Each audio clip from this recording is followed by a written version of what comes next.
Moi! Tässä videossa mä ajattelin puhua kielen opiskelusta ja perfektionismista. Mietitään hetki, mitä sana perfektionismi oikeasti tarkoittaa.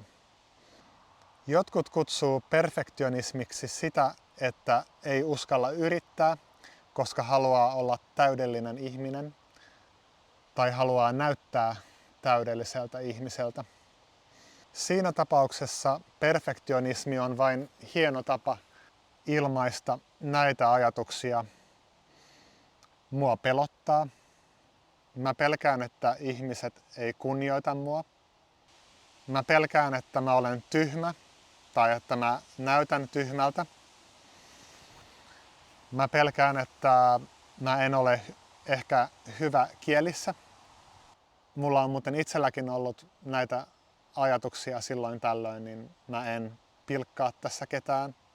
Ennen kuin mä vastaan kysymykseen, mitä perfektionismi oikeasti on, mä haluan puhua yhdestä tärkeästä asiasta.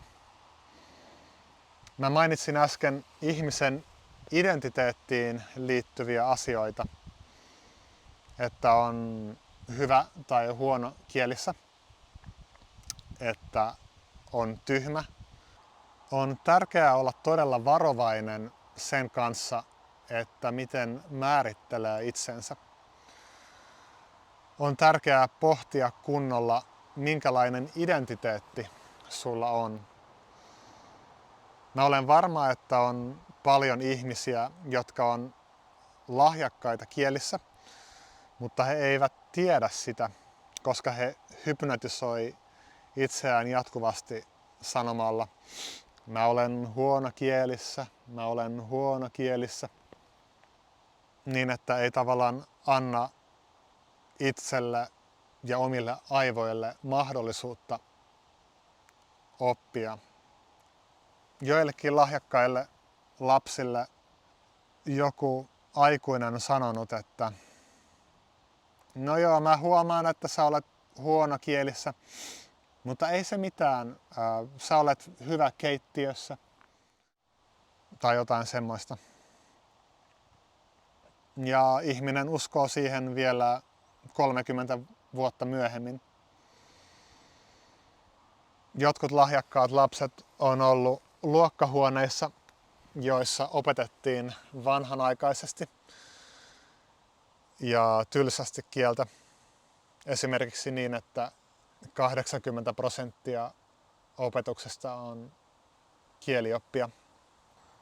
Ja se on ollut todella tylsää ja tehotonta, niin ihmiset ottaa sen joskus todisteeksi, että mä olen huono kielessä tai kielet ei ole mun juttu. On olemassa tietenkin muitakin myyttejä, jotka estää yrittämisen. Yksi niistä on uskomus, että vain lapset ja lahjakkaat voi oppia kieliä nopeasti. Tai että mä olen hajamielinen. Niin, mitä perfektionismi oikeasti on? Mun mielestä on hyvä ajatella taitavaa taidemaalaria. Ensin hän on harjoitellut pitkään, ei ainoastaan silloin kun on inspiraatio päällä, eikä ainoastaan silloin kun tekee mieli maalata. Myöhemmin perfektionismi on sitä, että taidemaalari pyrkii täydellisyyteen, mutta saavuttaako hän sitä koskaan? Tuskinpa. Hän saattaa viimeistellä jotain taulua monta vuotta. Hän tekee pieniä muutoksia siihen tauluun. Hän tekee myös pieniä virheitä ja maalaa päälle uusia vetoja. Puhuuko kukaan täydellisesti oikeasti edes omaa äidinkieltä? Mä sanoisin, että se on ainakin hyvin harvinaista. Mä sanoisin, että todellinen perfektionismi voi olla ihan hyvä juttu kielen opiskelussa. Silloin kun perfektionismi on sitä, että pyrkii täydellisyyteen. mutta se pyrkimys ei ole semmoinen, joka halvaannuttaa sut. Jos jonkun kielen opiskelu on sulle todella tärkeä asia, niin voi olla hyvä ottaa korkeita tavoitteita. Toisaalta on myös mahdollista tutustua ensin rennosti kieleen. Ei ole pakko opiskella 3 tuntia päivässä.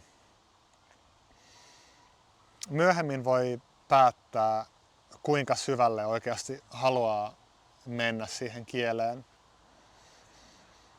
Voi aloittaa varovasti. Vähän samalla tavalla kuin aloittaa parisuhteen, niin monesti ihmiset ei heti sukella siihen, että vietetään kaikki hetket yhdessä, vaan tavallaan varovasti yhdistetään oma elämä ja uuden kumppanin elämä. Jos sulla on korkea tavoite vieraan kielen opiskelussa, jossa pyrit kohti täydellisyyttä, niin on ratkaisevan tärkeää laittaa kalenteriin pieniä askelia, jotka vie kohti sitä korkeaa tavoitetta.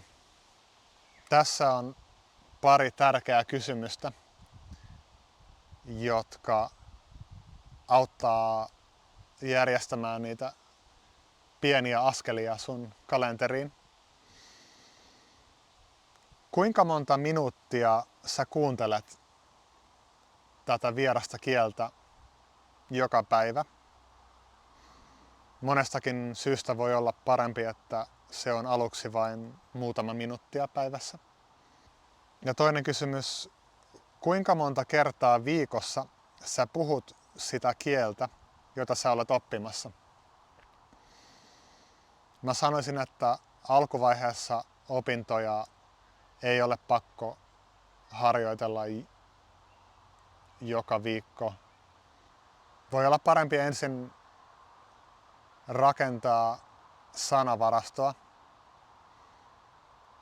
mutta voi olla myös hyödyllistä ottaa vastaan palautetta esimerkiksi omasta ääntämyksestä, jotta ihmiset sitten ymmärtää sua, kun sä alat kunnolla puhumaan sitä kieltä. Tuosta puhumisesta puheen ollen mä olen itse saanut harjoitusta kielen puhumiseen italki-sivustolta.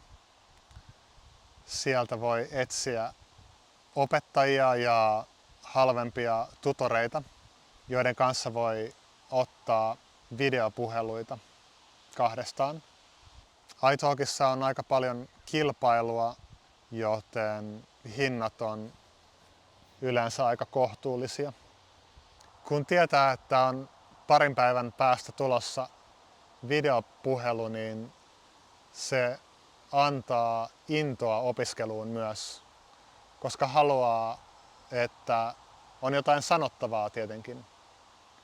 Oppituntien alussa mä yleensä näytän opettajalle jonkun lyhyen tekstin, mitä mä olen myös kirjoittanut, ja opettaja etsii siitä virheitä.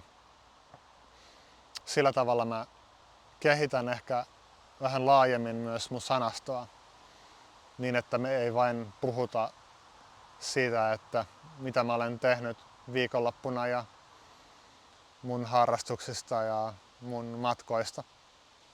Ja niiden tekstien aiheesta voi sitten keskustella myös opettajan kanssa. Lopuksi mä haluaisin vielä sanoa, että ihmiset usein yliarvioi, miten paljon ne voi oppia kieltä parissa kuukaudessa, mutta ne aliarvioi, kuinka paljon ne voi oppia kieltä parissa vuodessa, jos meillä on hyvät kielenopiskelutekniikat käytössä. Mä puhun niistä tekniikoista vähän enemmän mun muissa videoissa, niin mä suosittelen katsomaan niitä myös.